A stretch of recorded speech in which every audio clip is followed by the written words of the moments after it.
Stop, you haven't subscribed to the channel yet. Subscribe now, we have new stories every day. Now let's go. My 29-year-old wife, stunning as ever, told me something that would shake the foundation of our marriage. She didn't say it vaguely or cryptically, she laid it all out plain as day, in a way even I couldn't misinterpret. To set the stage, I had planned an elegant evening at one of our favorite upscale spots. Everything was meticulously arranged, the crisp white tablecloths, a wine selection to impress, and even a diamond necklace she'd been eyeing for a while. I had spent nearly $1,000 on it, not realizing how soon I'd be wishing to get that money back. The entire evening, I couldn't shake the sense that something was off. Our usual easygoing banter was overshadowed by an invisible tension. She seemed distracted, her eyes wandering around the room as if searching for something or someone. Normally, we couldn't look away from each other, but tonight, her gaze barely landed on me. After we finished the main course, I poured us another round of wine, hoping it might lighten the mood. That's when she finally spoke up, her voice heavy with something unsaid. "Rob," she started, a tremor in her voice, "there's something I've been keeping inside for a while, and I think it's time to talk about it." I set my glass down, a sinking feeling tightening in my gut. What could she possibly be about to say? Was she finally ready to discuss starting a family? We'd agreed to hold off until our careers were stable, but now that we were in a better place, I was excited about the idea. Yet, as she avoided my eyes, it became clear this wasn't about that. No, this was something else, something bigger. She sighed deeply, then met my gaze. "Rob," she said more gravely than ever, "I've been doing a lot of soul-searching lately, and there's something I need to do for me, for us." Her voice trembled as she continued, "I need to explore parts of myself outside of this relationship." Her words hit me like a punch to the gut, knocking the wind out of me. "What are you trying to say?" I asked, my voice shaky, leaning in and trying to hold her gaze, but she looked away, her hands twisting nervously in her lap. "I want to see other people, Rob," she finally said. "I hope you can understand so we can avoid worse pain down the line." The ground beneath me felt as though it had shifted. Heat rushed to my face, my heart hammered, and disbelief hung on every word. "Other people," I repeated, my voice rising. "Are you telling me you want to date other men?" I didn't even recognize my own voice. Louder, desperate, fighting to hold on to something. She bit her lip, hesitated, then finally nodded. "Yes, that's part of it," she admitted. The room spun, and for a moment, everything blurred, the elegant restaurant, the soft chatter of other diners. It all faded into the background as her words echoed in my ears. "You want to date other men and expect me to be okay with it." "Rob, lower your voice," she hissed, glancing around, clearly worried we'd draw attention. Then it hit me, she had picked this busy restaurant for a reason. She knew I wouldn't cause a scene in public. She had blindsided me, and now I felt trapped, racing to keep up with the betrayal unfolding before me.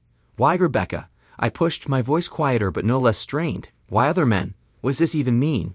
Are you planning on sleeping with them? Are you leaving me?" Her eyes softened but stayed unwavering. "No, Rob, I'm not leaving you. I love you. You're my soulmate."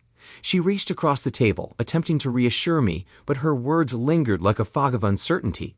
How could she ask me this? How could she think I'd be okay with her running off with other men, only to come back to me like nothing happened? My stomach churned, and I felt like I couldn't breathe.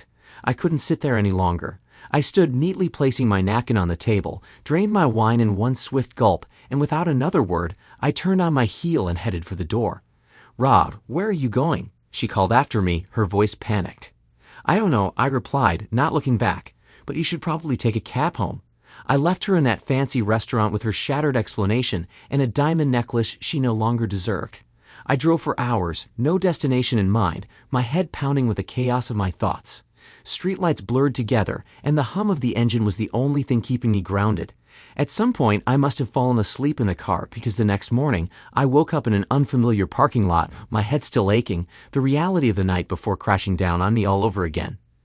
The first thing I did was relieve myself behind a bush, classy, I know, then set out in search of coffee.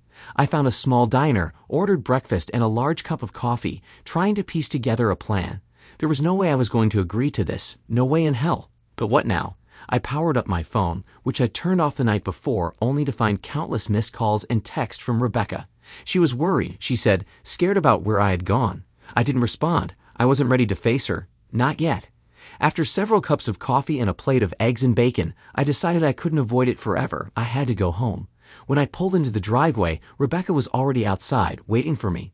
She ran over as soon as she saw me, her face pale with worry. "Where were you all night?" she demanded, rushing toward me. "I thought something terrible happened to you. I stepped back as she tried to kiss me, raising a hand. Rebecca, I need to clean up. Then we're going to sit down and have a serious talk about what you said last night. I walked past her and headed straight for the shower, letting the hot water pound down as I tried to make sense of everything. Was she testing me? Was she really serious about this? Could our marriage survive this betrayal? By the time I came out, dressed in fresh clothes and with another cup of coffee in hand, Rebecca was seated at the kitchen island waiting. I grabbed a notepad and pen and sat across from her, trying to keep my emotions in check. So Rebecca, I began, my voice steady but strained, can you explain again why you think this exploration is a good idea? She didn't hesitate. Rob, I feel like something's missing in me. I need validation as a woman. I want to figure out what I need, and I think I can only do that by exploring relationships outside of ours. I took a deep breath, forcing myself to stay calm. So, you're saying you don't know what you need, but you think sleeping with other men will help you figure that out? Her voice wavered. I'm not saying I'll definitely sleep with anyone, Rob, but if the right connection happens, I might consider it. My chest tightened. This wasn't the woman I married, and I wasn't sure if she ever would be again. I stared at her, my heart hammering, trying to comprehend what she was really saying. So you're telling me you might sleep with another man if the connection feels right, and you expect me to sit here in our home while you do this? My voice cracked, the weight of it pressing down on me. Rob, it's not like that, Rebecca said, frustration creeping into her voice. I'm not leaving you. I don't want to leave. I just need space to figure myself out. You need space to figure yourself out by dating other men? I shot back, feeling my composure slipping. How is that supposed to work, Rebecca? How can you possibly think I'd be okay with this? She glanced down at her hands, twisting her wedding ring around her finger nervously. I've been feeling this way for a couple of years now, Rob. Our lives have been so consumed by work, by routine. I don't feel valued like I used to. I'm not saying it's your fault, but things have changed. Valued? I repeated, incredulous. Everything I do for us, for our future together. Do you think it's been easy, working day in and day out to build this life for us? Do you think this house, this life, just happened on its own? Rebecca flinched at my tone, but I didn't care. My anger was bubbling to the surface, and I wasn't about to hold it in any longer. We're about to pay off this house, Rebecca. We've built a life together, and now, after all that, you're telling me I haven't made you feel valued. I let out a bitter laugh, shaking my head in disbelief. She sat quietly for a moment, hands fidgeting, before finally speaking. I just feel like there's something missing, a connection that we had. It's been gone for a while. I clenched my fists, struggling to keep my voice steady. So let me get this straight. You're planning to fill that gap by going out and finding it with another man, or however many men it takes, and you expect me to what? Stand by and watch while you explore this missing connection. She avoided my gaze again, clearly unsure how to respond. Rob, I don't know what's going to happen. I'm not saying I'll definitely sleep with someone, but I need to at least see if I can find what I'm missing. The words hung in the air, sharp and cutting. I couldn't believe what I was hearing. I had always imagined we'd face problems like every other couple, financial stress, maybe disagreements about kids, but this. Never in a million years did I think I'd be sitting across from my wife, having a conversation about her wanting to sleep with other men. And what if you find it, Rebecca? I asked, my voice cold. What if you go out there, meet some guy, and feel that connection again? Then what? You come home and tell me everything's fine, that our marriage is stronger because you got what you needed from someone else. She finally looked at me, her eyes glassy with unshed tears. I don't know, Rob. I don't know how this is supposed to go, but I swear I still love you. I don't want to lose you. But you are losing me, I said quietly, the realization sinking in as I spoke the words. Every word you've said tonight has driven a wedge between us. This thing you want, it's not something I can support. It goes against everything I thought we stood for. Rebecca reached across the table, trying to take my hand, but I pulled away. Rob, please, I just need you to understand that this is something I have to do for me. For us. For us? I laughed bitterly. This isn't for us, Rebecca. This is for you. You're the one asking for this. You're the one who wants to step out of this marriage. I'm not stepping out, she said, her voice soft but firm. I'm asking for space. To sleep with other men, I spat, standing up abruptly. The room felt too small, too suffocating. I needed to get out of there before I said something I'd regret. Rebecca stayed seated, her eyes following me as I paced the room. Rob, I know this is hard, but we can get through this. I'm not asking for a divorce. I'm just asking for time. I stopped and turned to face her, my chest tight with anger and pain. And what happens after this time you're asking for? Do we just pretend like none of this happened? Do I just forget that my wife was out there searching for a connection with other men? She didn't answer. She couldn't answer. I shook my head, feeling a deep sense of betrayal wash over me. Rebecca, I don't know how we're supposed to move forward from this. You've changed everything. Without another word, I turned and walked out of the room, leaving her sitting there in silence. I didn't know where I was going, but I knew I couldn't stay, not with the weight of her words crushing me from the inside out. Finally, she spoke, her voice quieter than before. I can't say definitively what I'll do if it feels right with the right person. I might entertain the idea, she responded, avoiding my gaze. So you're contemplating infidelity then? I asked, barely able to keep the disbelief out of my voice. It's not infidelity, Rob. It's not cheating if it's done with your knowledge, she replied calmly, as if that made everything acceptable. My blood pressure spiked, and I took a deep breath before sipping my coffee, wishing it were something stronger. I had to stay composed, had to navigate this conversation with a clear head. Let me get this straight, Rebecca, I began, trying to wrap my mind around her absurd proposal. You plan to meet other men, go out with them, maybe even get physical, and yet you still plan to live here with me. Is that what you're saying? Honey, it's not that simple, she said, her voice faltering. It seems pretty simple to me, I shot back. What about us? Are we supposed to just pause our marriage while you go out and explore? Are we still physically involved while you're doing this? Absolutely, she said, her tone full of conviction. You and I are a family, Rob. I love you, and I want to stay with you. This is just something I need to do for myself. And how often do you expect to do this, Rebecca? I pressed, my frustration mounting. Every weekend? Twice a week? Every night? How far do you plan to take this exploration? I haven't decided yet, she admitted, her voice tinged with uncertainty. Why are you so focused on the specifics, Rob? Because I need to know what my life is going to look like while you're out there meeting, dating, and sleeping with other people, I said, my words dripping with bitterness. I don't have a girlfriend, Rebecca. At least not yet. She winced, but I wasn't done. Rebecca, I need some clarity here, I continued, my anger barely contained. Are you really set on this decision? Have you even thought about what this will do to our marriage? She nodded but didn't respond directly, avoiding my eyes. Then she said the one thing that would define the course of our future. If you love me, you'll let me do this. If you love me, I responded firmly, you wouldn't even ask for this. So here's my ultimatum, Rebecca. Infidelity, even with forewarning, is a deal breaker in our marriage. Here are my terms. If you decide to see other men, you need to move out. I'm not sharing a home with you while you're off dating and sleeping with other people. Move out, she asked, her voice wavering. Where am I supposed to go? I don't know. Maybe you can stay with your friend Matilda, I said, bitterness lacing my words. She's divorced, right? Living alone? I'm sure she'd love to help you out. If that doesn't work, rent a short-term apartment, but you'll be responsible for all of it. Your rent, utilities, car payments. I'm not covering anything while you're doing this. Rebecca worked as a third-grade teacher, earning a decent salary, while I was a forensic auditor for a major firm, making a good living with yearly bonuses. Money wasn't the issue, but from what she was saying, it seemed like I wasn't fulfilling all her other needs. That stung. She looked at me, thinking I might be softening, maybe even thinking she had the upper hand, that I'd give in, but I wasn't done. So if you're considering an open marriage, I guess I'm supposed to sit here patiently while you're out there with other men. Are you planning to come back to me eventually? Honey, absolutely, she said, her voice dripping with reassurance. I love you. You're my husband, and I want to have a family with you. I couldn't help but let out a hollow laugh. And what am I supposed to do while you're out there physically involved with other men? Stay faithful to you. Just wait until you're done with your boyfriends? And then what? Pretend everything's normal? Have you even thought about what this does to me? I only want you, Rob. You're my husband, and nothing about that will change.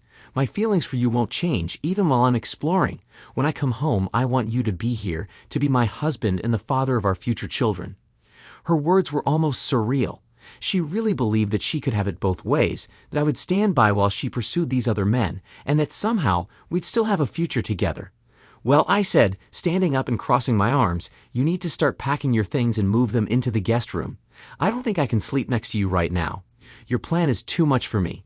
It feels like you're leaving, even if you're not saying the words. Rebecca stayed silent, perhaps realizing I wasn't going to accept this without a fight. Maybe she thought I was a pushover, that I'd let her carry on with this madness while pretending everything was fine. Well, she was wrong. I'd seen this coming for a while now. Matilda, her divorced friend, had been a bad influence from the start. I suspected this whole idea was coming from her. Matilda had been a fourth-grade teacher at the same school and had her own scandal a couple of years ago, cheating on her husband with multiple partners. Now she was single, 35, and living a carefree life, likely whispering her warped ideas into Rebecca's ear. But here's the truth. If Rebecca crossed that line, there wouldn't be a family, not with me anyway. There'd just be divorce papers. I stood up, and Rebecca looked at me confused. Is that all, Rob? Are you asking me to leave? Yeah, for now. Let me be clear, Rebecca. I don't want you to go through with any of this. We made vows to each other to stay faithful, and now you're planning to break that vow. What do you think I'm supposed to do? Just wait around while you see other men. If you want an open marriage, I guess I'll have the same option. She didn't have an answer for that. Without another word, I grabbed my car keys and walked out the door. Rob, where are you going? She called after me. I don't know yet, I replied, not turning around. But move your things into the spare room and start looking for a place to stay. You're not bringing any of your affairs into this house. I shut the door harder than usual, the sound echoing in the silence as I got into my car. I considered driving to Matilda's apartment, confronting her directly, but I knew that wouldn't help. This mess was on Rebecca, not Matilda, and she'd have to deal with the fallout. Monday came, and I was already out of the house before Rebecca even woke up. I had no intention of letting this go on without a fight. She thought she could just waltz around, dating other men, and I'd stand by idly. No way. Step 1. Contact my attorney. Luckily, I had a good friend who handled all kinds of legal matters, from real estate to wills, and while he wasn't a divorce lawyer, he could refer me to someone who was. He came through, recommending a top-notch divorce attorney from his firm. By that same afternoon, I had a meeting set up with her. It wasn't a conversation I wanted to have, but it was necessary. I made it clear to the attorney that I wanted to keep things as amiable as possible. I wasn't out for blood. A 50-50th split of our assets was fine by me. After all, we had built this life together until now. I wasn't going to drag it out over a cheating wife, but I wasn't ready to file anything yet. I needed proof of her infidelity before making the next move. The week crawled by. I spent as little time at home as possible, going to the gym every night to burn off the stress. Meanwhile, Rebecca was practically glued to Matilda. By Thursday, she told me she'd be staying with Matilda for a few weeks until she could find a place of her own. I knew exactly what that meant. It gave her free rein to see her new boyfriends without me in the way. Saturday rolled around, and Rebecca was packing her things into the car, getting ready to leave. But just before she drove off, she paused, looking at me with wide eyes. Rob, I don't want to go. Are you sure we can't work something out so I can stay? She asked, her voice soft. I love you and really want to make our marriage stronger. I sighed, feeling the weight of it all. Rebecca, if you really loved me and wanted to fix this, you would be doing this. I want you to stay, but I can't let you be with other men and still call yourself my wife. If you're not willing to try counseling, I don't know what else to say. So go. As she loaded the last of her bags, I drove to the hardware store, bought new locks, and spent the rest of the weekend changing them. I also changed the garage door code, ensuring she couldn't get back in. The following week was torture. I hit the gym daily, running until I couldn't think anymore, trying to shake the sinking feeling that I had failed as a husband. How had it come to this? Was I really so inadequate that my wife had to turn to other men? In my confusion, I started researching infidelity online, desperate for answers. To my surprise, I found out that nearly 40% of married people cheat, and what shocked me even more was that about 90% of them stay married. In many cases, the infidelity was simply tolerated, especially if there were kids involved, and couples just carried on like nothing had happened. Many of these wives even claimed they still loved their husbands but felt something was missing at home. Many women who cheat often explain that the demands of family life make closeness with their husbands feel monotonous. They juggle kids, activities, housework, and the daily grind, which can dull the connection with their spouses. They crave something exciting, someone who gives them attention without immediately talking about kids or errands. It made me wonder if the secret to a lasting marriage was acting as if your wife were having an affair but without the actual cheating, focusing purely on the physical connection. I'd briefly considered the idea of trying to pick my wife up at the club she and Matilda visited, though the thought felt absurd. People cheat for all sorts of reasons: a lack of physical satisfaction, missing passion, or just feeling disconnected from their spouse. Some even cheat out of revenge for their partner's betrayal. A few claim that affairs help save their marriage, though I was skeptical. Still, that's what research on infidelity shows. Marriage is complicated, and maintaining a relationship requires work. Open marriages, where both partners agree to see other people, rarely work out. Emotional attachments develop, feelings get hurt, and most of the time it leads to divorce. Polyamorous relationships are no simpler, especially when children are involved. There's also the constant risk of bringing a sexually transmitted disease into the home. For me, monogamy is the only way a marriage can work. If both partners don't agree on that, they need to reconsider the relationship or find someone else. Had I neglected my wife, pushed her away while I focused on building a life for us? Did I miss something? I couldn't be sure, but I did know I wasn't happy about her leaving to pursue other men. She claimed I wasn't giving her what she needed, but I didn't see how her actions were going to fix our marriage. The next week passed slowly, much like the one before it. I didn't reach out to her, and Rebecca only sent me a single message asking me to forward her mail to her new address. There was no sign that she was interested in repairing our relationship. It was all business, with no personal touch. It was clear that she was moving forward with her plan, finding herself a boyfriend or maybe more than one. The thought crossed my mind to follow her from her apartment just to see where she and Matilda were going and who she was meeting. I even drove by the place a few times but resisted the temptation to stop. I knew I couldn't do that to myself. I had to let her make her decision. If she was going to come back to me, it had to be on her own. Otherwise, she wouldn't really be my wife anymore. Each day that passed, the chances of her return seemed slimmer, and the longer it went on, the less willing I was to take her back. A month went by with almost no communication between us. Then, out of the blue, Rebecca showed up at the house. When her key didn't work, she knocked and rang the bell. I answered, keeping my face neutral. "What brings you here, Rebecca?" I asked. "Honey, my key doesn't work. What's going on?"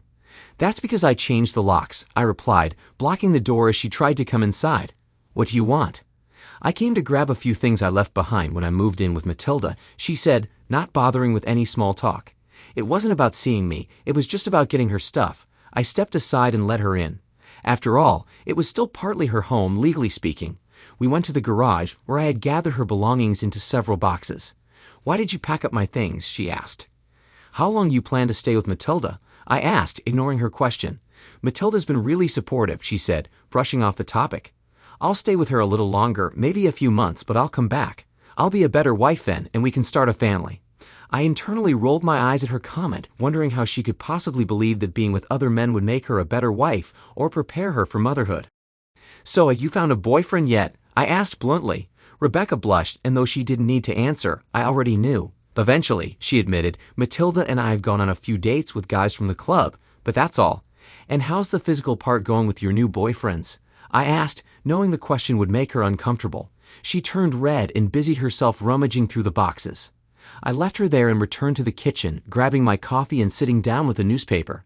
A few minutes later, Rebecca came in carrying a large bag and looking around the kitchen as if she expected to find the place in disarray. But it wasn't. In fact, it was spotless. I had a cleaning service coming 3 times a week. There were no dirty dishes, no beer bottles, no piles of laundry. Everything was in perfect order. "Need anything else?" I asked, seeing her curiosity. "So how have you been since I moved in with Matilda?" she asked. "I'm fine," I replied flatly. "Work keeps me busy. I've been traveling a lot." She looked slightly worried and pressed further. "Have you been going out, or are you just staying home alone?" There it was, the question I had expected.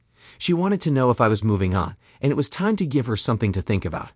"I've been keeping busy," I said. "I joined a cycling group, meet twice a week for rides. It's fun, and I've met some new people. We usually grab a burger and a beer afterward." I could see the flicker of interest in her eyes, more than she was letting on. She hadn't expected this. Maybe she thought I'd just sit at home waiting for her to come back, but it was starting to dawn on her that things might not go as she planned. Later, I found out that Rebecca had been seeing 2 men from the club she frequented with Matilda. She had been sleeping with both of them, but neither had any interest in spending more than the occasional night with her. Both were married and just looking for a bit of fun. Rebecca was nothing more than a temporary distraction to them, a typical pump and dump. By the time 2 months had passed, I had made peace with the fact that my marriage was over. Rebecca had been silent for weeks, which only confirmed she had no interest in coming back or fixing anything. Even if she did want to return, there would be conditions, and I wasn't sure if I'd even let her. What made things clearer for me was learning that she had taken a vacation to the Dominican Republic with one of her boyfriends during her school break. They had enjoyed a week in the sun, apparently working on their tans and who knows what else. If this was her idea of making our marriage stronger, she was sorely mistaken. It didn't help that Matilda had influenced Rebecca's view of me, likely painting me as the neglectful husband who drove her to cheat. Now, Rebecca was living in a 2-bedroom apartment with her disgruntled divorced friend, while her reputation with colleagues and family members was steadily tanking. When Rebecca's mother found out that her daughter had gone on a tropical getaway with another man, she called me to ask what was going on. I told her the truth. Rebecca had left to pursue relationships with other men. Her mother was stunned. I encouraged her to speak with Rebecca directly, and when she did, Rebecca's response was predictable. "Why did you leave, Rebecca?" "What's going on with you and Rob? Is he treating you badly?" her mother asked. "No, Mom, he's not mistreating me, but he doesn't make me feel the way I need to feel. I don't feel wanted or attractive. I need that, and I'm not getting it from him, so I'm looking elsewhere for now.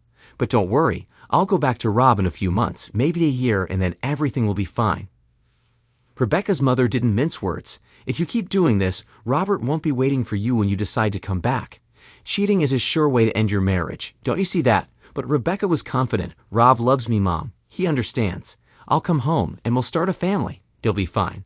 Her mother tried to warn her, but Rebecca wouldn't listen. Seeing that, I realized it was time for me to move on. What was good for the goose was good for the gander after all. It had been about 3 months since Rebecca left, and I knew I couldn't stay stuck in this rut any longer, so I asked a woman I knew from the cycling group to go out for dinner. It wasn't anything serious. I just wanted some company and a change from the routine I'd been living since Rebecca walked out. My daily routine had become predictable. Work, the gym, cycling, sleep. Day after day, I followed the same pattern, waiting for things to settle down. That was my life. Part of me hoped that Rebecca would come to her senses and return home, putting an end to this absurd situation. But deep down, I knew that wasn't likely. If she did come back, it wouldn't be as the wife I once knew. It was clear she was enjoying her newfound freedom, searching for the excitement and validation she believed had been missing in her marriage. This lined up with everything I'd read about why married women cheat. So I made the decision to arrange a date, but I didn't want it to seem desperate or awkward. I figured the best way was to get to know the people in my cycling group a little better before making a move. I didn't want a pity date. I wanted something real. Most of my cycling friends already knew about my separation, and I suspected that some of them had even heard about Rebecca's active dating life. In a city this size, word gets around. When I asked Ruth, one of the women in the group, if she'd like to grab a drink or tea with me, I was surprised when she agreed without hesitation. We made plans for a casual Saturday night outing, followed by a kayaking trip on a nearby lake. I had kayaked a few times before, so I was comfortable with the idea. Ruth had never tried it but was interested, so we went ahead with the plan. It turned into our first date. The kayaking went well. We covered about 10 miles in 3 hours and afterward had dinner at a nice little restaurant. I had a craft beer with steak and fries, and she ordered white wine and pasta. The atmosphere was relaxed, with no pressure at all. We ended the evening with ice cream from a stand by the waterfront, and I drove her home. I was planning on just giving her a polite kiss on the cheek, but she surprised me by leaning in and kissing me on the lips. It was unexpected, but not unwelcome. To avoid coming across as too eager, I waited until our next regular Tuesday cycling meetup to suggest another date. Ruth mentioned she had been concerned that I didn't enjoy our time together because I hadn't reached out sooner. I reassured her that I had a great time and really enjoyed her company. We scheduled another date for Saturday, a round of golf. Having read about the rules of maintaining interest through texting and calling, I sent her a message on Friday expressing my excitement for the game and offering to pick her up. She preferred to meet me at the golf club, so we settled on an early afternoon time. We spent a fun few hours on the course, even though neither of us was very good at golf. That evening, we had a barbecue at my place and shared a bottle of wine. As the night wore on, I got ready to drive her home, but Ruth took my car keys, placed them on the counter, and asked to see the bedroom. The next morning, I woke up with Ruth beside me, her arm resting on my chest. She had long dark hair, green eyes, and flawless skin, except for a small scar on her chin that gave her face character. She was tall, about 5'11", and slim, probably around 140 pounds. She worked as a nurse in the pediatric department, which spoke to her compassion. From the moment we met, her genuine personality and quiet charm had drawn me in. We had breakfast on my patio, and eventually, the conversation turned to my situation and the possibility of divorce. I knew it was a sensitive topic, but I also understood why she needed clarity before becoming emotionally invested. No woman wants to waste time with a man who might reconcile with his wife. I explained Rebecca's reasons for leaving, and from Ruth's reaction, I could tell she didn't think Rebecca was coming back. That conversation nudged me toward the next step in my plan. On Monday, I contacted my lawyer to hire an investigator. I needed to know how many men Rebecca was seeing before moving forward with the divorce. It turned out she was dating multiple men, mostly married, and spending time with them at Matilda's apartment after their nights out at the club. 2 weeks later, Rebecca was served with the divorce petition. That evening, she showed up at the house, clearly upset and holding a large brown envelope. I greeted her at the door. "Rebecca, what brings you here tonight?" I asked. "Sweetheart, a guy delivered these papers today." "Why did you file for divorce?" "I was planning to come home soon, maybe even this week. We can start working on that baby we talked about." I invited her in and motioned for her to sit at the kitchen table. "It's too late for that now, Rebecca. I made it clear when you left that I didn't want you to go, but you made your choice." She tried to defend her actions. "Honey, I told you I needed to find myself to feel more confident. Cutting her off, I asked with just a hint of sarcasm, "So, you feel more confident now? Have you found what you were looking for? Had enough of the new relationships and physical encounters?" She started to protest, but I didn't let up. "Because it sure seems like it. I've barely heard from you since you left. You didn't even call me on my birthday, probably too busy with one of your flings in the Dominican Republic." Rebecca's face fell as I continued. "So, how about it, Rebecca? Did you spend all this time chasing after pleasure?" "Honey, I love you," she pleaded. "I realize now I may have gone too far. I'm ready to come back home." I didn't budge. "No, you're not. What do you mean?" she asked, her voice rising. "I'm still your wife, and this is still my home. I'm going to Matilda's to get my things, and then I'll be back." "You can't," I explained. "Did you even read all the papers in that envelope? Toward the end, there's a judge's ruling. You're not allowed within 500 feet of this house until the divorce is finalized. Technically, you're violating that order right now. I'm not going to push it, but you need to leave. We'll handle the rest of this legally." Rebecca finally seemed to understand how serious the situation was. The vows we had made to love, respect, and stay faithful had been broken, and there was no fixing that. I told her that if she really wanted the house, she could buy my half for $150,000, which was nearly paid off. If not, we'd sell it and split the proceeds. Either way, she wasn't moving back in. I escorted her to the door, closed it behind her, and locked it. A month later, without needing a court appearance, we quietly finalized the divorce. Rebecca got her share of the assets, we sold the house, and I moved on. Rebecca, meanwhile, continued her routine. I heard through a friend that her charter school had asked her to keep her personal life more discreet. Parents had learned about her relationships with several men, and some were uncomfortable with her teaching their kids. The mothers, in particular, had been vocal, suspecting that some of the fathers had been involved with her. Eventually, Rebecca was diagnosed with an STD, not life-threatening but serious enough to require a year of abstinence. That might not have been much of an issue since she was also pregnant. One of her partners had gotten her pregnant, and she hadn't been careful with birth control. The father wasn't identified, though the child bore a strong resemblance to one of the married teachers at her school. The divorce freed me from Rebecca. It's been about a year since all of this began. I've bought a new house, gotten promoted at work, and most importantly, Ruth and I are now living together. We're excited to share two pieces of news. We're getting married this summer, and we're expecting our first child around Christmas. Thanks to everyone who took the time to listen to today's stories. If you enjoyed it, please consider liking and subscribing if you haven't already. Feel free to share your thoughts on the events in the comments below. Take care.